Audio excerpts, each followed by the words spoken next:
Tallea de Castro has been disconnected for decades. A small coffee-growing village set in the humid mountains of Oaxaca, Tallea has repeatedly asked Mexico's biggest telephone companies to install a mobile phone antenna. Told that for just 2,500 residents it wasn't worth their while, the villagers have done it themselves.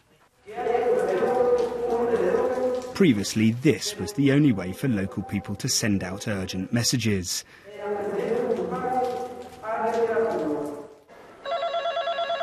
Now, though, they can reach each other with the same ease as people in the cities. Before, if there was an accident in the fields, people couldn't tell anyone.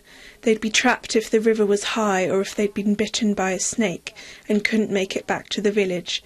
Now they can call their families and they'll come and help them. Local calls and texts on the new network are free, while talking to a family member in the United States, for example, costs just a few cents a minute. Cheaper even than using a landline in Mexico. This is a model for many other villages in the area, and Tallea has shown them that they don't need much expertise to make it happen. So far, the pilot scheme has used a temporary antenna, but given its success, the villagers are installing a more permanent structure. The network is first and foremost a community project, but some foreign expertise was used to help get the idea off the ground. Well, if you look around the world, there are some 700 million people without access to cellular telephony, and that mainly has to do with them living in remote areas or areas that are otherwise difficult to access. We use new technology.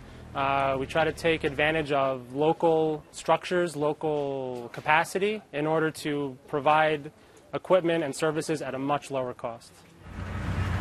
One of the main groups to have benefited from the service is the local motor taxi drivers who drive small tuk-tuk style vehicles.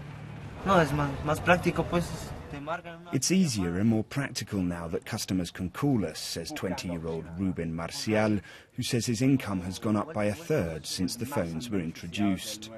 While the big phone companies can afford to live without these villagers, they may regret refusing them a phone mast. Now the people of Tallea have shown other remote communities in Mexico how to do it on their own. Will Grant, BBC News, Tallea de Castro.